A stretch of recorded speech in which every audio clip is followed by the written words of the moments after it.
pensando o mundo, o vasto mundo, com identidades, culturas, com sonhos, com muitos mundos. Então, nós vamos ter a oportunidade de refletir um pouco sobre esses mundos que nós, de alguma maneira, já estamos compartilhando quando nós saímos do contexto identitário, do contexto exclusivamente étnico, e passamos a nos relacionar com as culturas que nos envolvem, né, como você mencionou, o nosso entorno, né, aqueles que estão ao nosso redor, mas que nós vamos ter que descobrir uma maneira dessa relação entre o que está no centro e o que está ao redor terem alguma comunhão, para deixar de ser universos separados e experimentar um movimento de reciprocidade. E que essa reciprocidade ela pode ser a única via da nossa sobrevivência no futuro próximo. A aridez do mundo exige uma evolução das nossas relações para outros termos, para além dos conflitos e das disputas históricas que nossos povos tiveram que enfrentar. Nós precisamos produzir, a partir dessas novas realidades, também novas ontologias, novas ideias sobre o mundo, novas visões sobre esse mundo que precisa ser compartilhado. Ele não pode mais ser dividido numa perspectiva colonial de dominação e disputa. Uma universidade, ela só será uma universidade sem condição quando, como bem diz Jacques Derrida, quando ela for uma universidade, né, que se abra para pensar a crítica, a desconstrução com todas e todas que constroem um mundo e, portanto, são aptos para pensar e intervir nesse mundo.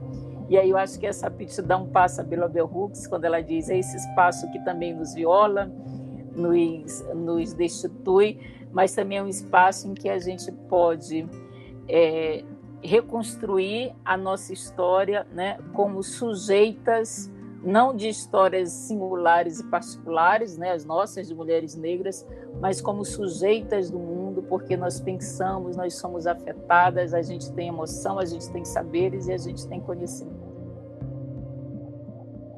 Eu acho que a descentralização ela acontece quando você vai dar oportunidade para as pessoas participarem, para discutirem, para colocar suas questões numa linguagem que chegue, né, até essas pessoas e considerando também, né, esse conhecimento, né, esse conhecimento que todas as pessoas têm, né, todas as pessoas sabem muita coisa, né, a gente aprende, né, quando discute e né, você ensina e você aprende, você troca. Então eu penso que uma das formas de tirar essa questão nesse formato tão acadêmico e discutir um pouco com as bases materiais mesmo, né? Como é que é a vida e como é que relaciona a vida com esse conhecimento. A parente Daniela falou sobre a gente ser, vamos dizer assim, a ponte, né? A ponte entre o nosso conhecimento, os nossos conhecedores, nossos sábios, né? A gente ser esse intermediador entre os produtores do nosso conhecimento, são nossos avós, né? Nossos parentes mais velhos que detêm esse conhecimento, vamos dizer assim, histórico, ancestral, e trazer para a universidade e tentar esse diálogo, né? Com esse conhecimento hegemônico. Então, o nosso papel dentro da universidade é fazer essa interlocução entre o nosso conhecimento e o conhecimento hegemônico, de alguma forma, como o professor José falou, contribuir, né? Não só na área científica, mas também contribuir, né, para a própria sociedade um modo de pensar um pouco também, um modo de viver. Não dá mais para alguma universidade no mundo contemporâneo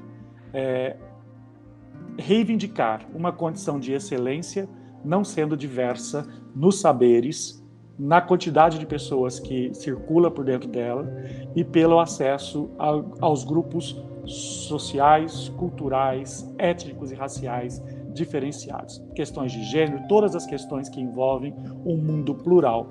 Porque a universidade, ela pelo menos filosoficamente, por princípio, ela tem que ser plural.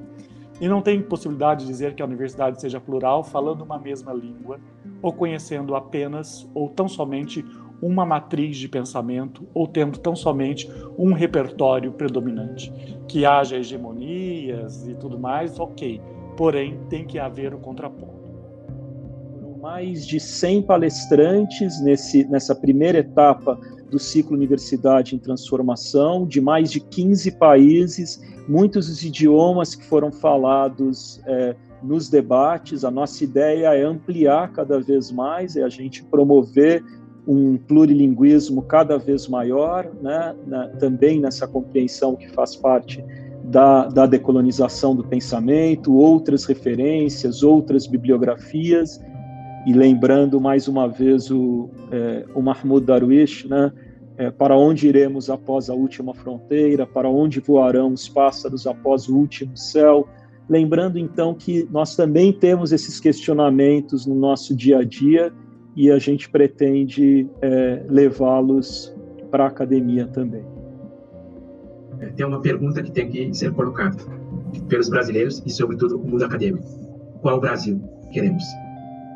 E qual Brasil devemos construir e como construir? Enquanto você não se colocar essas perguntas, é a mesma coisa você dizer, eu quero viajar. Então, se você não sabe onde você vai, você nunca vai economizar dinheiro para poder comprar a passagem, e você vai na rodoviária e vai ficar lá parado, porque você não definiu onde você quer ir.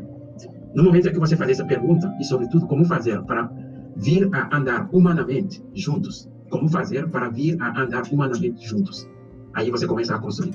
Porque quando falamos do racismo, parece que a luta é dos negros. Não é. O racismo destrói todo mundo. O racismo leva todo mundo para o psicólogo, o psiquiatra. O racismo pode vir a ser a base da instabilidade sociopolítica de uma nação.